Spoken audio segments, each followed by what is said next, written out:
Hey everyone, today we're doing a review of the Elite Force Glock pistol series. For any of those wondering, this is a review of the full blowback version. If the ones you are looking at new are under $160, give or take, you're either looking at a half blowback or non-blowback version. They also do make BB pistols, which are different than airsoft pistols. Before I get into the video, I'm going to ask you to please like and subscribe. That'll help get my videos out there, get my channel out there. So today I'm going to be covering the Glock 19, 17, and 18, kind of pertaining to all of them. Some pros. It is licensed by Glock, as you can see right here. It does say Glock 19, Austria, 9x19. Got some Glock there on the magwell.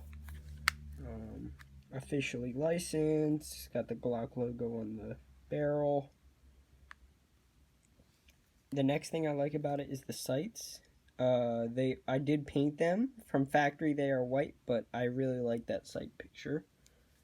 Third thing I like about it is the grip. So it has a nice real textured grip that will not slip out of your hands. It also has finger grooves here, as you can see, which I have small hands. This is the 19, which is the smallest model, but you know, that feels really good in my hands. The fourth thing is this is very durable. I have shot around 5,000 BBs through this thing, and it is still holding up. The only thing that broke is a little tiny piece on the barrel that doesn't even matter. The fifth thing I like about it is the trigger. So here we go. It's got some take up, but then it breaks right there. Here's the reset. There we go. And then it breaks again. The sixth thing I like about this is it's easy to take down. All you do is you take out the mag, and then you pull this little lever right here. There's another one on this side. You pull them down, and then the slide just slides forward and off. There you go. And here you got your recoil spring and your guide rod, and then you have your hop-up adjustment right there. You spin that wheel. You can also take out your outer and inner barrel, but I'm not going to do that for the video. The seventh thing that I like about this is the accuracy. It's pretty accurate for what it is, for how small of a barrel it has, probably 4 inches maybe. The eighth thing I like is that it's very snappy, straight out of the box. It feels good, it kicks nice. And you also get about 2 to 3 mags out of a 5-second gas fill, so that's pretty good, you know, gas efficiency wise. The 10th thing I like is there is CO2 versions available of this gun. I don't recommend using CO2 mags in the green gas models because they're not built to withstand that pressure. I don't even know if they're compatible with the green gas model. Okay, so let's get into some cons. The first is the price. This gun, the 19 Gen 3, runs $170 with 1 mag, some O-rings, and the gun. The second thing is, you know, for this price, for a semi-auto Glock, you might as well spend the extra $30 and get the G18, which is a select fire, you know, semi and full auto version of this gun, which also comes with a 50-round mag in the box. The third thing I don't like about this is the mag release. The mag release is small. It's pretty small. It has some nice texturing, but it's very small. The fourth thing I don't like about it is the small slide release right here. So it's pretty easy for you to hit, but if you have gloves on or something, your hand might slip off of it.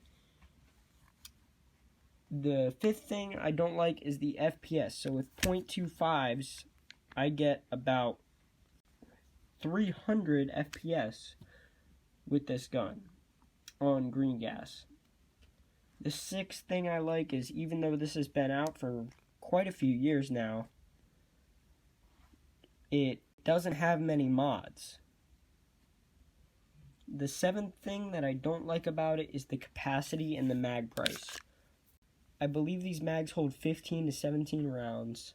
One mag runs you $40, so that's not very good. By the way, here's how you fill a mag.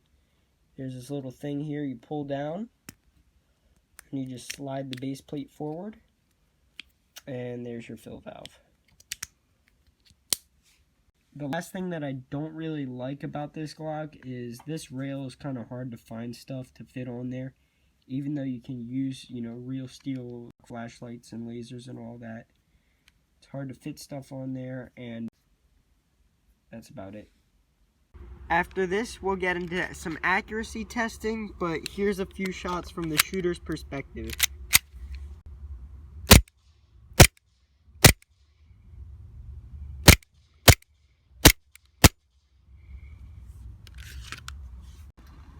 Okay, so, like I do for all my pistol accuracy tests, I have my 6-inch diameter target 50 feet away. I'm going to take 2 sighter shots and then 10 shots and see how many of the 10 hit. Miss, hit, miss, hit, hit, hit, hit, hit, miss, hit, hit, hit. Overall, the Glock 19 Gen 3 did very good, scoring an 8 out of 10 shots hit.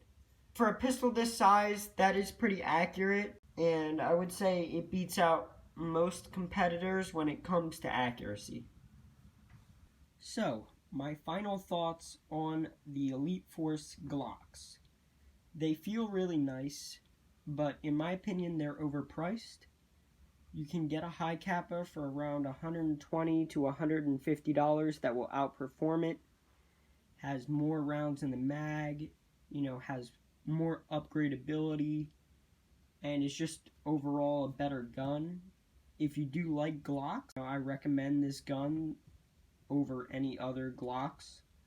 There are some other Glocks out there that have more upgradability or some variants from factory that look a lot cooler and just perform a little bit better, but this is the gun that got me into airsoft, and I've had it for a long time. It's been reliable. I sent it to Elite Force. They've had some amazing customer service. I broke my first one after about 5,000 rounds, and I sent it to them, and they just sent me a whole new gun. So their customer service is amazing. The gun is very upper middle class when it comes to pistol performance to price ratio. As I said, this is the gun that got me into airsoft. I ran it as a primary in CQB for about a year before I moved up to an AEG. It is possible to run it as a primary. I wouldn't recommend it for some larger fields, but for me, after I got my AEG, it became my secondary. It's always there, if I need it. Last few things I need to mention. After a while, I don't know if it's because it was rubbing my holster, but the sight started to slide back and forth. And I do have wear marks all over the gun, like right there, right there on the front. So, it's held up for a while, and it's done me good. When you get the gun, even after it's worn in, after it's been through the break-in period, it does have this hang-up spot here. That is completely normal. They all have that. Don't worry about it. Thanks for tuning in. If you liked the video, please leave a thumbs up, maybe subscribe. In the comments down below, please vote. Next week's either going to be the Budget Sniper or the ARP9. See you next week. Peace.